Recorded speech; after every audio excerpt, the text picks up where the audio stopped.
Saudara-saudari yang saya hormati sekalian, betul kita tuntut perubahan. Kita tuntut UMNO Barisan Nasional ubah jadi lebih demokratik. Kita mau kerajaan kita lebih terus, lebih terbuka, lebih demokratik. Tetapi bukan saja kita desak musuh kita untuk melakukan perubahan. Dan perubahan ini bermula dengan diri sendiri. Kita adalah satu parti yang mempunyai keyakinan. Itulah sebab kali ini kita telah mengubah peraturan dalam parti. Kita telah mengubah perlembagaan parti. Kita membuka ruang untuk semua ahli dalam parti untuk membuat pilihan. Mereka boleh pilih kepimpinan dia sendiri.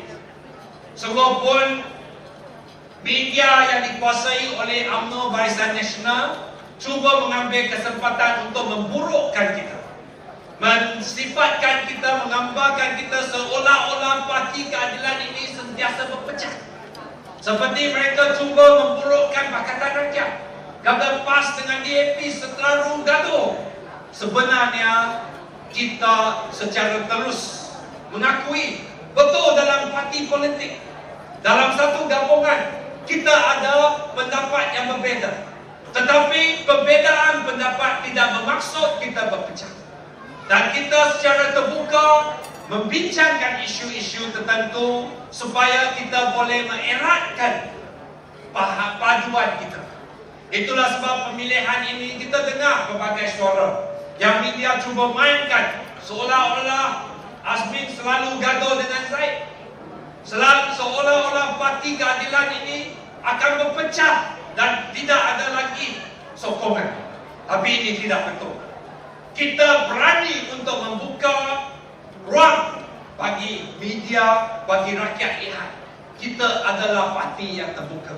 Dan melalui proses terbuka ini, kita memilih kepimpinan yang paling baik. Dan melalui pemilihan yang kita bagi hak kepada ahli-ahli kita, dan kita percaya pimpinan yang akan muncul dari proses ini adalah pimpinan yang bertanggungjawab, pimpinan yang mempunyai ada accountability, dan pimpinan yang sentiasa membantu dan menyuarakan kepentingan rakyat. Itu proses kita, dan itulah sebab kita melalui proses ini. Dan itu adalah keyakinan. Saya percaya kita akan maju, dan melalui proses ini kita akan kurangkan pemimpin-pemimpin yang oportunis, pemimpin yang tidak berkualiti. Dan dengan itu kita boleh memikul tanggungjawab kita untuk maju ke depan. Tuan-tuan dan puan-puan yang saya hormati sekalian, kita bertunggus lumus. Kita pergi merata negara untuk berjuang. Bukan saja ingin menang, bukan saja kita nak naikkan Anwar Ibrahim jadi Perdana Menteri kita, bukan kerana Tan Chua ini gila kuasa nak jadi menteri, bukan kerana kita nak kekalkan Selangor supaya kita dapat banyak projek. Tak ada projek. Kalau kita lihat apa sah, UMNO selalu kata masalah pasir di Selangor, masalah pasir, masalah air. Ini bukan kerana Elizabeth Wong sudah ambil pasir, bukan kerana saya ada pasir. Kita dalam kepimpinan Pakatan Rakyat di Selangor, satu biji pasir pun tak ada. Yang kita ada keuntungan dari pasir ini kita bagi kepada rakyat, kepada orang miskin. Orang yang mati di Selangor kita bagi RM2,000, RM2,500 seorang. Orang mati pun dapat duit. Orang yang lahir kita bagi RM1,000. Ini adalah kebajikan yang kita pertahankan. Dalam penggal pertama kita boleh buat. Sudah 50 tahun Barisan Nasional memerintah, apa kebajikan pun tak boleh buat. Tidak ada logik.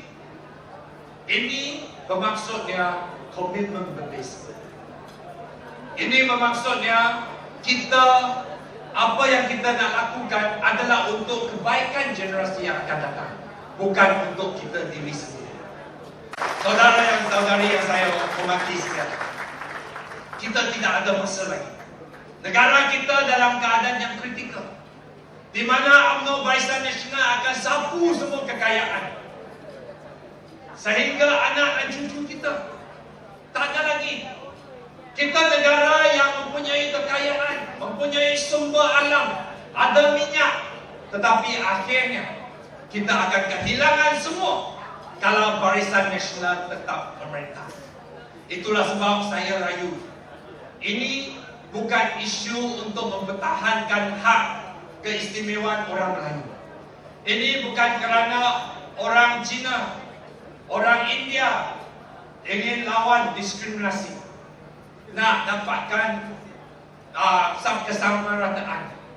Ini adalah perjuangan seluruh rakyat Malaysia. Dan itulah sebab kita harus bersama. Kita harus mengumpulkan semua tenaga di bawah Pakatan Rakyat. Dan kita akan jamin keamanan dan keselamatan untuk semua. Dan orang Melayu tidak akan membenarkan rusuhan yang dilakukan oleh UMNO untuk mengancam keselamatan orang India atau orang Tiongkok. Dan orang Cina, orang India tetap akan membela dan bersama orang Melayu supaya orang Melayu tidak akan dipinggirkan. Inilah mesej yang dibawa oleh Pakatan Rakyat. Marilah kita bersama-sama menggunakan peluang ini, menggunakan hak kita dengan undi kita untuk melakukan satu perubahan sejarah yang sangat penting yang telah disebut oleh Datuk Zaid tadi, untuk membebaskan Malaysia, untuk memerdekakan Malaysia, supaya kita adalah sebuah negara yang betul-betul berdaulat, sebuah negara yang dimiliki oleh rakyat Malaysia. Dan seperti yang kita sentiasa sebut, kita tolak segala ketuanan oleh mana-mana kaum. Yang akan jadi tuan adalah rakyat. Itulah kita sanjung ketuanan rakyat. Dan inilah masa depan untuk anak dan cucu kita. Dengan itu, saya sekali lagi ucapkan ribuan terima kasih. Tahniah kepada Johor, tahniah kepada rakyat Johor. Marilah kita bersama-sama maju dan bersama-sama kita mengatasi segala penindasan dan membebaskan rakyat Malaysia.